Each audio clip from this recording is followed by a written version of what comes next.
por atender el cambio. También estamos en otro día hoy, pero qué bueno que usted está pendiente de los anuncios y pueda hoy también recibir la porción de hoy. Vamos al libro de los Hechos, en el capítulo 9, vamos a terminarlo hoy. Hay una porción ahí que ha quedado pendiente en este capítulo donde hemos podido ver, hermano, el poder de la gracia. Cómo se fue manifestando en la vida del famoso Saulo de Tarso, perseguidor y asesino de cristianos, pero ante el poder de la gracia no hay duro, hermano, que valga. No hay nadie que le pueda aguantar cuando la gracia de Dios llega a un corazón, y eso es lo que hemos estado viendo, ese comenzar, esas señales de su conversión, ese fruto que empezó a dar, ese desarrollo que empezó a tener este hombre, toda la preparación. Y bueno, es una historia impresionante de lo que Dios puede hacer, hermano, en la vida de las personas, ¿verdad? Porque solo Dios puede cambiar el corazón de los hombres. Amén, hermano. Por eso nuestra oración debe estar enfocada en eso a la hora de orar por nuestros familiares que no son creyentes, ¿verdad? Solo Dios. Pues nosotros, claro, hay que hacer nuestra parte, hablarles, animarlos, invitarlos y clamar, ¿verdad? Para que el Señor obre en esos corazones. Entonces, ahora estamos ya en los versículos del 32 al 43 y vamos a recibir estas dos narraciones. Bien interesante cómo Lucas hace un cambio ahí y deja de hablar de Pablo y se pasa a hablar de Pedro. Entonces hace un corte ahí necesario, como que a Pablo lo pone en hold, como decían en inglés, mientras todavía hay un asunto que tratar con el ministerio de Pedro. Recuerde que el evangelio está saliendo de Jerusalén, ya está llegando a Samaria, y en ese escenario es que Pablo se convierte, y ahora va a tocar algún aspecto del ministerio de Pedro. Entonces, el tema de hoy es la identidad de los creyentes. ¿Por qué le puse así, hermano? Porque prácticamente cuando empezamos a ver el escenario, Pedro se está moviendo en un escenario creyente ya, ¿verdad? Porque hay creyentes, pero también está Dios usando esos portentos que vamos a leer hoy para comunicar el evangelio a más personas. Sin embargo, la forma en que se expresa de los creyentes Lucas aquí es la razón de por qué hoy vamos a detenernos, no solo en los milagros, que va a ser una parte del tema, sino que antes de ver los milagros vamos a ver esos dos principios que vamos a aprender sobre la identidad de los creyentes. Y vamos ya de entrada al versículo 32, y ahí encontramos el primer principio acerca de la identidad de los creyentes. Vea usted cómo se refiere a los creyentes ahí. Dice: aconteció que Pedro, visitando a todos, vino también a los santos que habitaban en Lida. Entonces vea usted, en ese trabajo misionero que Pedro está haciendo, se mueve a esta región de Cesarea, donde Felipe ya fue el primero que llegó a predicar y que por supuesto hay creyentes ahí. Pedro decide ir a visitarlos. Recuerde que tenía tiempo de no salir por la persecución famosa que hubo en Hechos 8 por respecto a Esteban, ¿verdad? Que lo mataron y se levantó una gran oposición, pero dice que la Biblia que los apóstoles se quedaron en Jerusalén, a ellos no los tocó la persecución. Entonces ellos se quedaron en la trinchera, digámoslo así, como buenos soldados, ejerciendo el ministerio ahí solamente en Jerusalén, y no habían tenido la oportunidad de salir a otras regiones. Entonces hasta este momento Pedro va a visitar a los santos. Entonces eso me impresiona, hermano, cómo se conocían los creyentes en aquel tiempo, la identidad que tenían. Entonces aquí hay un punto bien interesante, hermano, porque recuerde que Hechos tiene 30 años de historia del cristianismo. Desde el año 30 aproximadamente, ¿verdad? Aunque algunos dicen que Jesús murió de 33 años, pero ahí siempre con los años, hermano, no podemos encajar tan perfectamente, pero se cree que el Señor ascendió a los cielos en el año 30. Entonces esa es una posición. Y luego estamos hablando de que del 30 al 60 es el desarrollo de todo el libro de los Hechos. Entonces, ¿por qué le explico esta línea del tiempo?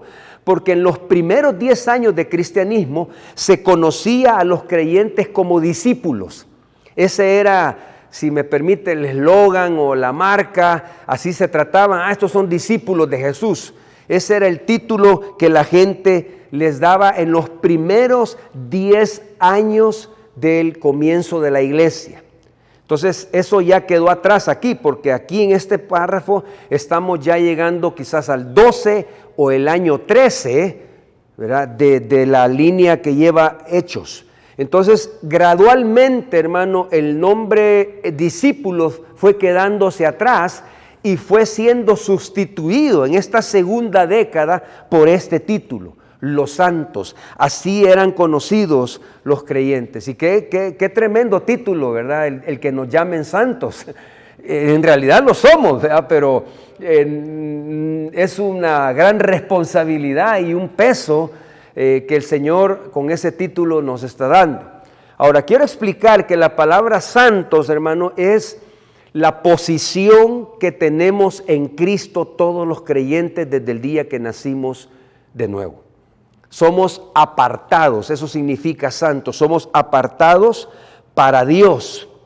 Somos separados de la esfera espiritual en la que nos conducíamos. Dice la Biblia que nosotros estábamos bajo la potestad del príncipe del aire, de ese gobierno satánico que gobierna, valga la redundancia, el cosmos, el sistema de vida. Entonces de ahí somos trasladados. Dice que nos sacaron de las tinieblas y nos movieron al reino del Señor. Entonces ese traslado espiritual sucede en el mundo espiritual y somos ubicados en otro territorio, aleluya, en el territorio de Dios, y somos santos. ¿Cuántos dan gloria a Dios? Marcados de por vida. Eso es una realidad, hermano, que opera en el mundo espiritual. Se llama santo, la santidad posicional, se llama en términos teológicos, donde estamos con Cristo. Somos santos porque Él nos salvó y nos apartó para Él. Entonces, hermano, ese título también tiene la implicación de que esa santidad no solo es que, soy santo porque me apartaron, sino que también es una santidad práctica. Entonces la santidad de lo que somos se tiene que ver en lo que hacemos. Entonces es tremendo el impacto que tiene esta palabra. Entonces la santidad se ve en el que es santo. Pues obvio, ¿verdad? El que es doctor se puede saber que es doctor por lo que hace, ¿verdad? El que es zapatero se puede saber que es zapatero por lo que hace. Así que el que es cristiano santo se va a ver que es cristiano santo por lo que hace. Entonces, por eso tenemos muchas referencias en la Biblia de que este es un título realmente de los santos, es parte de nuestra identidad. Por ejemplo, en Pedro dice que seamos santos como Él es santo en toda nuestra manera de vivir. Entonces está hablando de una santidad práctica. Y Efesios, que es un versículo que quiero que busquemos todos, en el capítulo 5, usted ve cómo ahí Pablo, ya en la doctrina cristiana, refuerza este concepto que se está marcando ya en Hechos. Años después, por supuesto, cuando Pablo recibe la revelación de la doctrina cristiana, mire cómo concuerda con lo que ya en años anteriores se estaba viviendo con los cristianos. Lo tiene Efesios 5, vamos a leer del 1 al 4. Aquí viene ya la santidad práctica. Oiga cómo dice: sed pues imitadores de Dios como hijos amados, y andad en amor como también Cristo nos amó y se entregó a sí mismo por nosotros, ofrenda y sacrificio a Dios en olor fragante. Pero fornicación y toda inmundicia o avaricia ni aun se nombre entre ustedes como conviene a santos, ni palabras deshonestas, ni necedades, ni truanerías que no convienen, sino antes bien acciones de gracias. Oiga, está dando exactamente una diferencia, ¿verdad? Que los que no son santos andan en inmundicia, en fornicación, en avaricia, pero los que somos santos, dice ustedes, no, porque esas cosas no les convienen a ustedes. Ustedes no están hechos para eso, ni están llamados a hacer eso. Bien clara la línea divisoria de la diferencia entre la santidad y la impureza. Entonces, hay muchos más textos, hermano, pero solo tomo este para que usted vea que la santidad que tenemos en Cristo se debe de ver en nuestra santidad práctica. Y eso involucra todos los aspectos de la vida, ¿verdad? El apartarnos del mal, el no involucrarnos en asuntos de las tinieblas, participación en pecados ajenos, involucrarnos en situaciones sucias, ¿verdad? Inmorales. El cristiano debe estar completamente alejado de eso. Amén, hermano. Entonces estamos hablando de la identidad y la identidad de los santos, de los creyentes, perdón, en el libro de los Hechos se distinguía por ser gente santa. Ahora, hay un punto bien interesante más aquí antes de pasar a la siguiente identidad, y es de que el término en la Biblia, el término santos, casi en todas las citas está en plural. Y eso también tiene una enseñanza para nosotros. Nunca dice santo en singular, sino que dice santos, los santos. Usted ha leído a los santos y fieles que están en Éfeso, a los santos que están en Filipos. Entonces, ¿por qué el término es en plural? Porque precisamente, hermano, la identidad de un santo se ve acompañada de los demás. Debe estar en comunidad el santo, es parte de su identidad que se conecte, que viva, que se congregue en la congregación de los santos. Ese es el ambiente. Entonces, hermano, alguien que es santo debe vivir en comunidad. Por eso, la santidad que vivimos se debe manifestar en que nosotros vivimos entre santos. O sea, compartimos el cristianismo, nuestra vida con los santos. Entonces eso es bien principal, hermano, porque el que no vive en comunidad no es santo. ¿Por qué no quiere vivir con los que creen lo mismo? ¿Por qué no quiere compartir con los que comparten lo mismo? ¿Por qué no quiere adorar con los que adoran al mismo Dios? Es raro, ¿verdad?, que un santo quiere santificarse, pero no vive en la comunidad de los santos. Entonces, esa es una verdad, hermano, que nos confirma aún más el espíritu de Hebreos 13, 10, 25, que dice que no dejemos de congregarnos, ¿verdad? Porque en esa comunidad de santos también nosotros crecemos en santidad, practicamos la santidad. Bueno, aún si usted va a los libros de los Salmos, la adoración y la alabanza, menciona el Salmo 89, 5, dice que se alaba al Señor en la congregación de los santos, dice. O sea, es parte de ese ambiente donde desarrolla un santo. Y aún más, yo quiero agregar una nota particular y decir que se necesita a los santos para santificar a otros santos. ¿Sí me di a explicar, hermano? ¿Verdad? Por eso es necesario que estemos juntos. Hay gente que le pasa un problema en la iglesia y se quiere alejar. Entonces dice, Dios mío, entonces, ¿cuándo va a santificarse en esa área donde sucedió la situación? Porque alejándose no se arreglan las cosas. Es enfrentándolas, demostrando nuestra santidad, ¿verdad? Y poder corregirnos, aún si es un trato de Dios que nos quiere santificar. Puede usar a un hermano el Señor para hacerlo, claro que sí o no. Claro que sí nos puede usar a uno y a otros. Entonces, hermano, necesitamos vivir la santidad en la comunidad de los santos. Y eso es el mensaje de Hechos, que los santos siempre están juntos. Aleluya. Así que de repente cuando salga el tema al mundo virtual, si hay un santo que está separado, yo le tendría que decir, ¿y qué está haciendo solo? Si es creyente y ha sido santificado, debe estar en la comunidad de los santos. Esa es su posición, porque aquí hay lugar para él. Hay también necesidad de que su don se eche a andar. O sea, aquí es donde trabajamos los santos.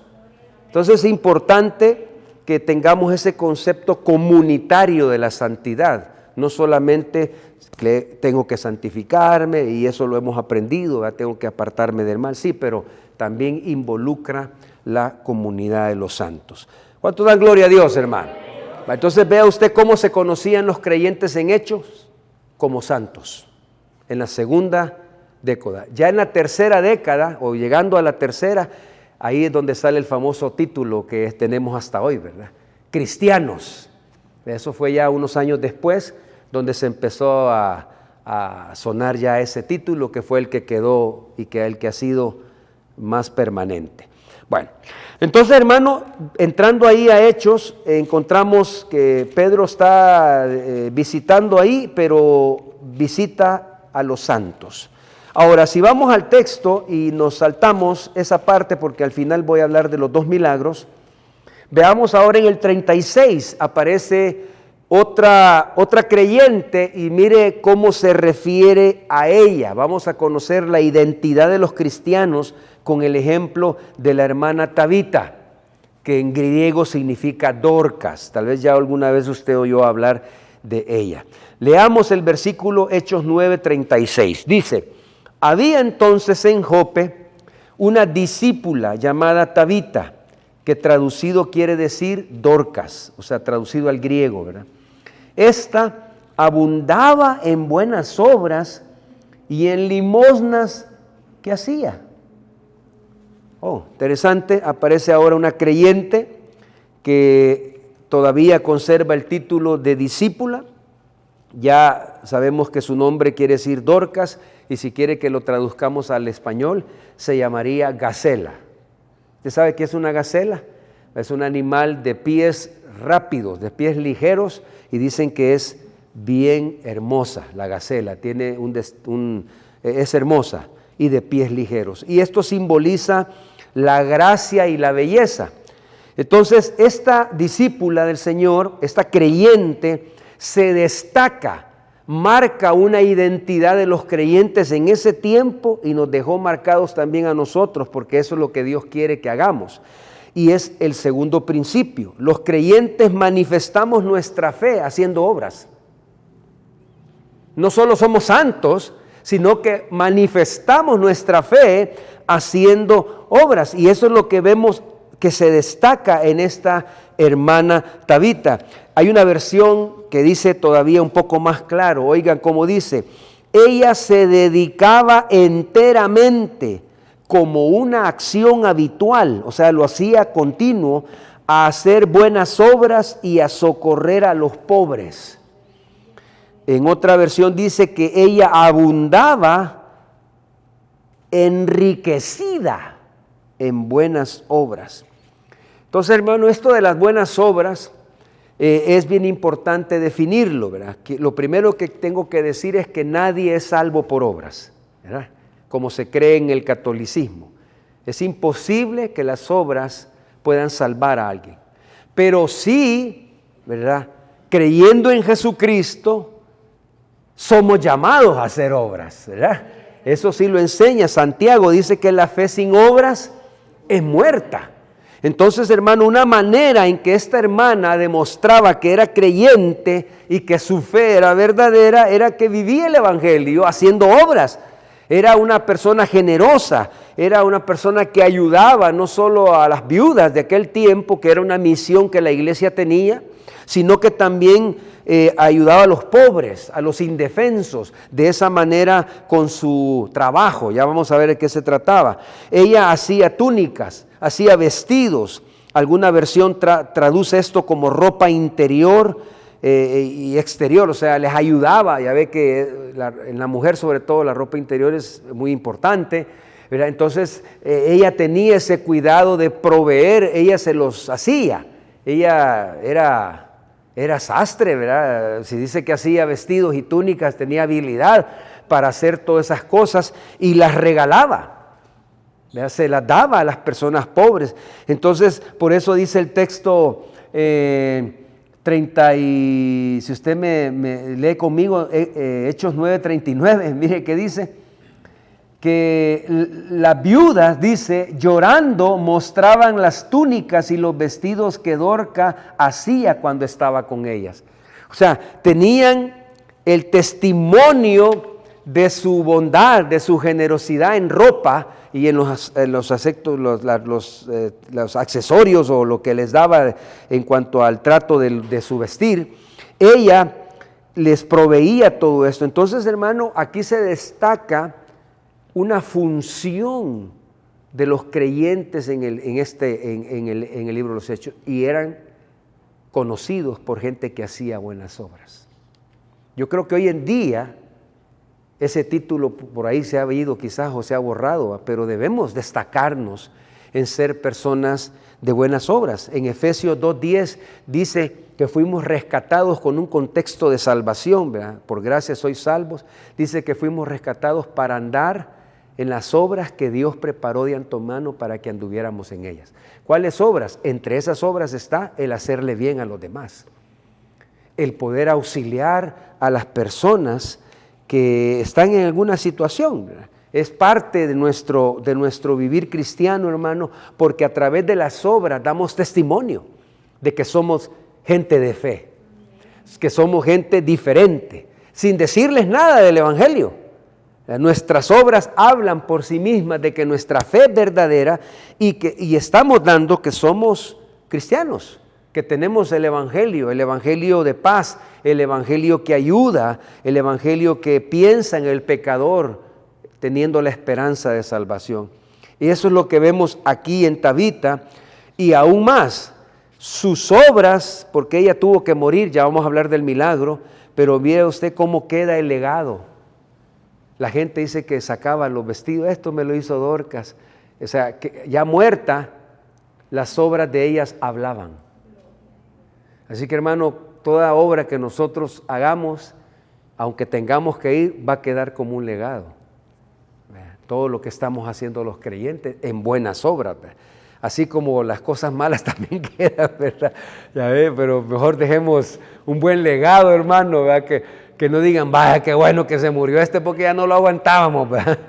Sino que quede un legado, ¿verdad? Hey, me ayudó, hey, esta persona fue conmigo. Yo he ido a muchos funerales, hermano, y se enfrenta uno a realidades ahí, bueno, de todo color, ¿verdad? Pero hay gente que ni quiere hablar, ¿verdad? Y uno dice, ¿por qué no quiere hablar? ¿Verdad? Pero hay otros que sí dicen cosas, ¿verdad? A veces más chistes, ¿verdad? Pero es raro cuando se detiene a considerar el carácter y las obras de una persona, ¿verdad? Entonces, hermano, nosotros como creyentes tenemos esa identidad de manifestarle al mundo que somos gente de buenas obras. Por eso no debemos tener limitación cuando tengamos la capacidad, por supuesto, ¿verdad? Aún si se puede hacer un sacrificio, qué bueno, por ayudar a alguien, sobre todo aquellos que no conocen al Señor.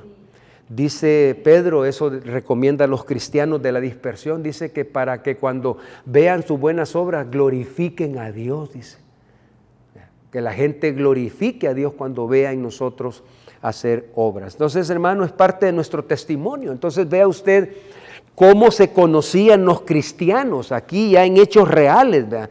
Como santos, número 1, y 2, como gente de obras, como gente que ayudaba, que se manifestaba la fe verdadera a través de eso.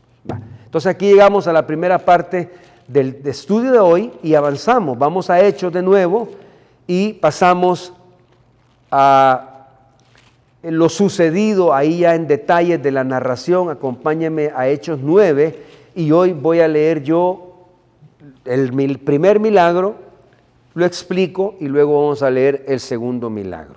Vamos primero a Hechos 9, 32 al 35. ¿Está conmigo? Okay. Aconteció que Pedro, visitando a todos, vino también a los santos que habitaban en Lida, y allí halló a uno que se llamaba Eneas, que hacía 8 años que estaba en cama, pues era paralítico. Pedro le dijo: Eneas, Jesucristo te sana, levántate y haz tu cama. Y enseguida se levantó, y le vieron todos los que habitaban en Lida y en Sarón, los cuales se convirtieron al Señor. Entonces ve usted, aquí hay un primer milagro, es producto de esa gira que Pedro está haciendo, que les hablé al principio, y llega a un lugar llamado Lida, que estaba aproximadamente, hermano, a 28 millas de Jerusalén. Eso es lo que caminaban, imagínense cuánto tiempo se debe haber tardado para llegar. Y luego ahí visitó a este hermano, se cree que era creyente, ¿verdad? Estaba en esa condición de paralítico, 8 años de no poder caminar, y usted ve cómo de una manera directa, segura, Pedro le habla: levántate y haz tu cama. Y al instante, hermano, este hombre se levantó, sus miembros tomaron fuerza y se puso en pie inmediatamente, y eso demostró que estaba sano, que no era un show, ¿verdad? Sino que de verdad este hombre es sanado. Y empezaron a regarse la información, empezó a correr la voz, y precisamente, hermano, ese fue el propósito de ese milagro, que más personas se convirtieran a Jesucristo. Ahí lo dice, ¿verdad? Se convirtieron al Señor muchos. Ahora, esta conversión, hermano, está marcada en el libro de Hechos como un arrepentimiento. Y eso es bien importante definirlo, hermano, que convertirse no es ir a una iglesia, no es asistir al culto o empezar a asistir continuamente.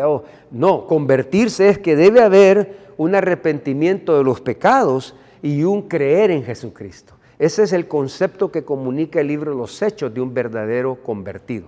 Es alguien que se ha arrepentido de sus pecados y ha puesto su fe en Jesucristo, ¿verdad? Por obra y gracia del Espíritu Santo, pues ya ve que Él es el que trabaja para convencer a una persona para que se entregue al Señor. Entonces eso significa que en medio de ese milagro, aunque no se dice, pero es obvio, hermano, Pedro predicó.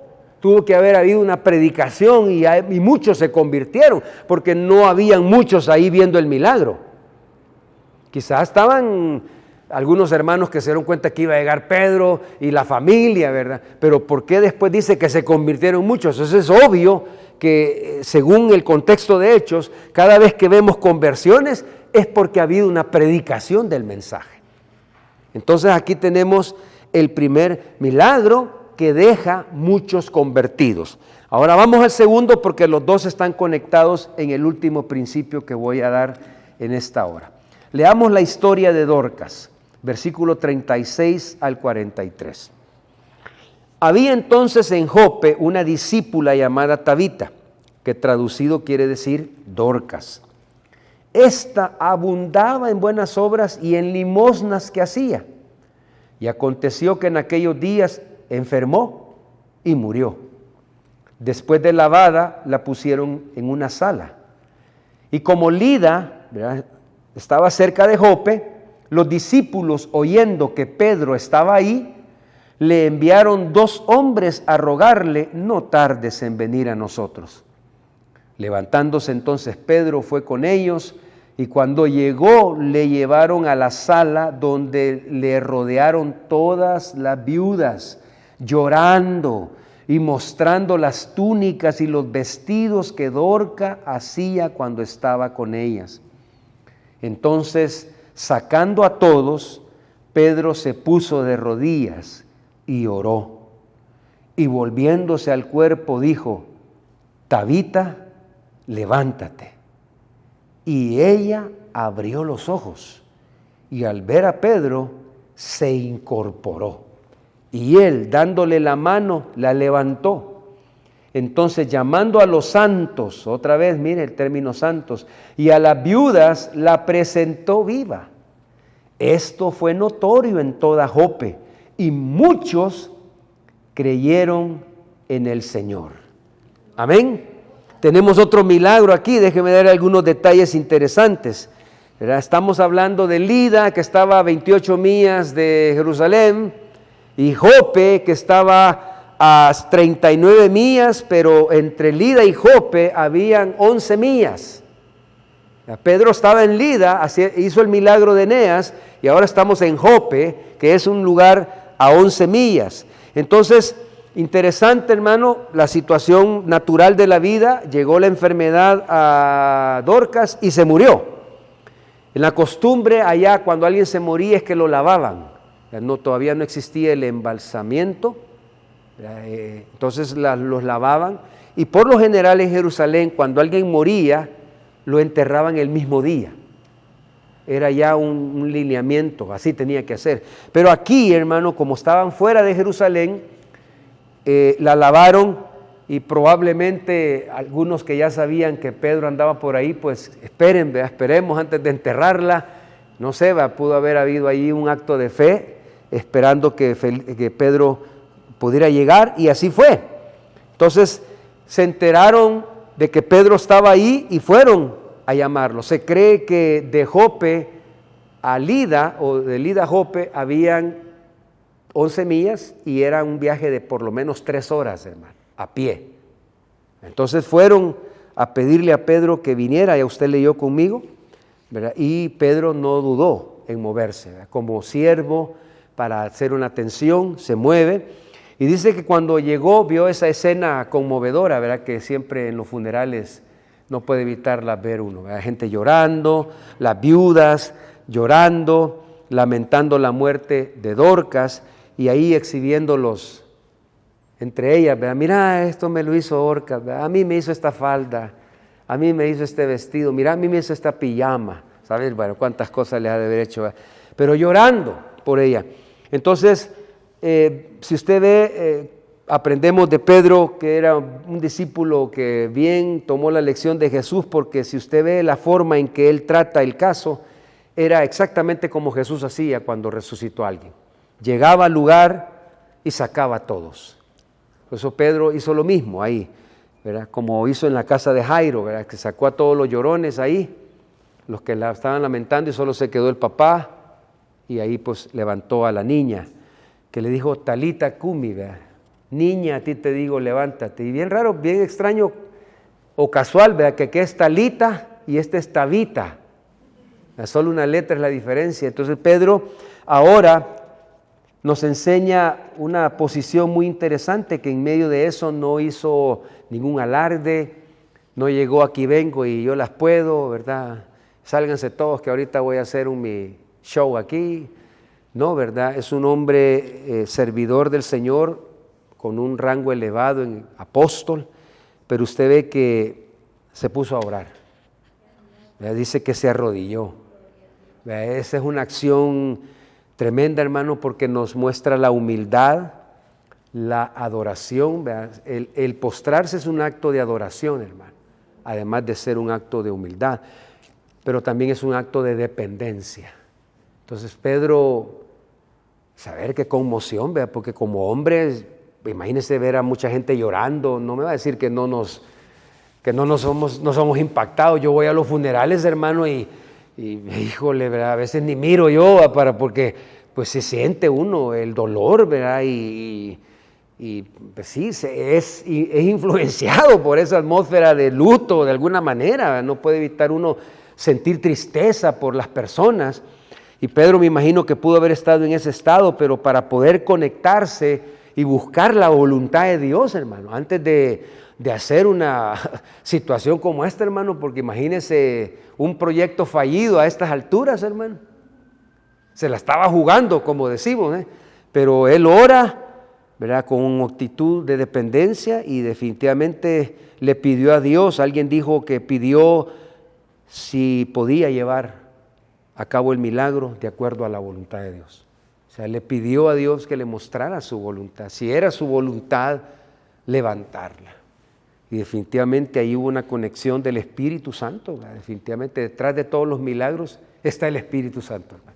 el poder del Espíritu Santo. Y entonces inmediatamente usted ve que se levanta, no hace ningún show, sino que con palabras muy sencillas, solo le dijo: Tabita, levántate. Y definitivamente, hermano, la que estaba muerta abrió los ojos. Dios mío, hermano, saber que se tiraba a ver eso, ¿verdad? Y se incorpora, luego llama a los santos, llama a las viudas para darle testimonio, y volvemos al punto que conecta los dos milagros. Por eso los estoy uniendo, porque el texto habla del mismo final. Son dos escenarios diferentes, en dos zonas diferentes, dos personas diferentes, condiciones diferentes, pero al final los dos milagros tienen el mismo propósito. ¿Qué es lo que dice el texto aquí? Que muchos creyeron en el Señor, y allá con Eneas, que muchos se convirtieron al Señor. Es lo mismo, es lo mismo. ¿Cuántos dan gloria a Dios, hermano? Es el poder del Espíritu Santo usando a Pedro, precisamente abriéndole puertas a través de estos milagros para que se proclame el Evangelio. Ese es el propósito de estos milagros. Ese es como la oportunidad, ¿me entiende?, que está abriendo el Espíritu Santo a través de un acto maravilloso, de un portento, para que sea la catapulta, para que se predique el Evangelio y muchos conozcan al Señor. Entonces, hermano, aquí está el último principio de hoy, y es que los creyentes debemos aprovechar las circunstancias para comunicar el Evangelio. Esa es la lección que veo en el pasaje, porque está usando un escenario de la vida real. Se murió, está enfermo. Y claro, hubo un portento, pero eso fue la base para poder predicar el mensaje y que muchos conocieran al Señor. Entonces, hermano, los creyentes aquí debemos aprovechar las circunstancias para predicar el Evangelio. Yo creo firmemente que Dios, que controla el universo y controla todo lo que pasa en la tierra, puede permitir que personas cercanas a nosotros caigan en una enfermedad, para que usemos esa oportunidad y podamos predicarle el Evangelio, ¿o no? ¿Lo ve usted espiritual? Claro, Dios puede. Yo recuerdo en Apopa, en un escenario, que me llevaron a mí una muchacha que estaba teniendo pesadillas extrañas y raras, ¿verdad? Y no podía dormir, y la mamá era miembro de la iglesia. Y lo primero que hizo: venite, hijita, vamos donde el pastor, y que yo le hablé del Señor, y se convirtió la muchacha. O sea, se da cuenta, situaciones que hay en la vida, son naturales, circunstancias, puede ser una enfermedad, puede ser una necesidad para mostrar el amor y las buenas obras de parte de los creyentes, y esa sea la catapulta para que usted predique el Evangelio. Puede ser también un problema. Ya ve que cuando la gente está en problemada, ahí sí quiere ayuda, hermano, y ahí sí se acuerda de Dios. Entonces ahí es el momento, hermano, de usar esa circunstancia que le ha llegado y aprovechar para predicarle el Evangelio. Puede ser también una emergencia. Ya ve que cuando es una emergencia, todavía con mucha más razón, ¿verdad? Están en el hospital y están afligidos, y lo que les ha dicho el doctor, ahí está el escenario ideal, ¿verdad?, de un potencial para poder predicar el Evangelio de Jesucristo. Entonces, hermano, vea usted cómo Dios, usando estos eventos y usando a su instrumento ahí, permite que se predique. ¿Y cuál fue la respuesta? Muchos se convirtieron y creyeron en el Señor. Entonces, hermano, si usted ve, la identidad de los creyentes en este pasaje está marcada en tres verdades. Primero, somos santos. Santos, así eran llamados, y eso es lo que realmente somos los creyentes. Santos posicionalmente y santos en nuestra forma de vivir. Y santos que vivimos en una comunidad. Dos, la identidad de los creyentes está marcada porque somos gente que manifestamos nuestra fe haciendo buenas obras. Amén. Ese es un escenario donde nos permite el Señor predicar, porque la gente queda agradada. Eso es hacer una obra. Alguien le abre la puerta de la casa, hermano. Usted ya quedó bien parado ahí con un favor que hizo. Entonces ahí está ya la oportunidad de predicar el Evangelio. Y por último, los creyentes, la identidad nuestra es que aprovechamos, ¿verdad? Sin usar mal la palabra, porque esa palabra la usan muchos para el mal. Este se aprovechó de mí. No, pero aquí estamos hablando de aprovechar, hermano, las circunstancias naturales de la vida de las personas para poder comunicarles el Evangelio. Hermano, eso es lo que nosotros somos y eso es lo que los cristianos hacemos. Amén. Hacemos buenas obras y predicamos el Evangelio. Así que para que usted tenga una tarea, piense en alguien que ahorita tal vez usted sabe o se dio cuenta que tiene alguna situación ahí como esta, diferente, ¿verdad? Puede ser un problema, una necesidad, una enfermedad, una emergencia, y pensemos que ese es un buen momento, una buena oportunidad para hablarle del Señor. Ahí la gente oye, hermano. Hay gente que sana no oye nada, pero cuando está pasando una pena, ahí sí oye todo, hermano. Y ya se va a ir y no va a orar por mí, le dicen a uno. Ya quieren, miren qué rápido. Pero es porque están en emergencia y ahí es, hermano, el momento. No de aprovechar para medio hablarles, no, hay que entregarles el Evangelio como lo que es. Porque hay gente lo que quiere es sanar y piensa que va a sanar. Dice, ya viene el pastor, ahorita me va a levantar el Señor. No sabe. Piensa que uno tiene varita mágica. No, es acuérdese, de predicarles el Evangelio. Es lo primero que necesitan. Por eso Jesús, cuando levantó al paralítico aquel, le dijo, tus pecados te son perdonados primero. Y alborotó el avispero de los fariseos. ¿Quién es este? Primero lo salvó y después lo sanó. Levántate, le dijo. Entonces, hermano, acordémonos de ese principio. Primero, lo que la gente necesita es ser salvo, no sanidad. Después, si el Señor le place levantarlo, ¿verdad? Pues lo va a sanar, pero si no se levanta y se muere, pues ya va salvo. Amén. Así que, hermanos, estamos todos desafiados a poder compartir la palabra, aún los jóvenes, ¿verdad? Con sus amigos, que de repente se oyen noticias también de los jovencitos, ¿verdad? Que están metidos en un lío, en un problema. Es una buena oportunidad, cualquiera que ésta sea, de comunicar el Evangelio de Jesucristo. Amén, mis hermanos. Vamos a estar de pie.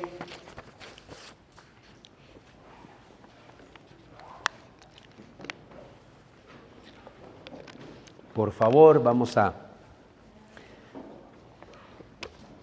guardar estos principios y, mis hermanos santos, a seguir siendo santos en toda nuestra manera de vivir, a hacer buenas obras y a predicar el Evangelio, hermano, en las diferentes circunstancias que encontremos a las personas. Vamos a orar. Señor, gracias por tu obra en nuestra vida. Gracias por la gracia que has derramado, Señor, apartándonos para ti. Es un privilegio ser parte del cuerpo de Cristo, de ser personas diferentes, apartadas por tu gracia, por tu obra. Alabe al Señor, hermano, porque el Señor lo ha escogido, lo ha apartado para Él. Y eso no lo debemos perder de vista, que somos gente santa, dice Pedro, pueblo adquirido por Dios, nación santa. Somos un pueblo diferente, personas que vivimos diferente. Así que a manifestar lo que somos, hermanos. Gracias, Señor, por tu obra en nuestras vidas. Gracias por salvarnos, Señor, y estar trabajando en nuestra vida para que esa santidad también avance en nuestra manera de vivir. También, Señor, te damos gracias por el privilegio que nos das de servir a otros a través de buenas obras.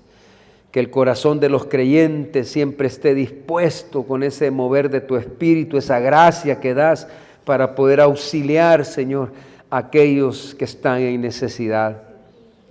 Señor, mueve corazones, que esa generosidad sea también manifestada al mundo, a los que no te conocen, y quieras tú salvarlos a través de actos de buenas obras.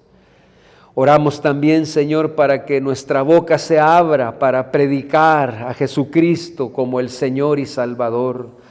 Señor, usa las bocas de todo tu pueblo para compartir, para hablar en esos escenarios que vamos a encontrar a las personas cuando nos llaman, cuando nos avisan, cuando nos enteramos. Señor, que pensemos en este estudio, que es el momento de llevar tu palabra, de aprovechar la circunstancia para llevarle el mensaje. Señor, úsanos, danos esas pies de gacela para correr y poder llegar al momento oportuno y hablarles de Jesucristo a los demás. Usa a los miembros de esta congregación, Señor, úsanos a todos para cumplir con esa misión que la iglesia tiene en esta tierra. Gracias, Señor, por este momento, por tu palabra, y también gracias porque nos das el privilegio de apoyar tu obra, Señor, de hacer esta buena obra también de generosidad, de darte a ti de lo recibido de tu mano. Gracias por este privilegio, oh Dios. Bendice los corazones generosos. En el nombre de Jesús lo pedimos.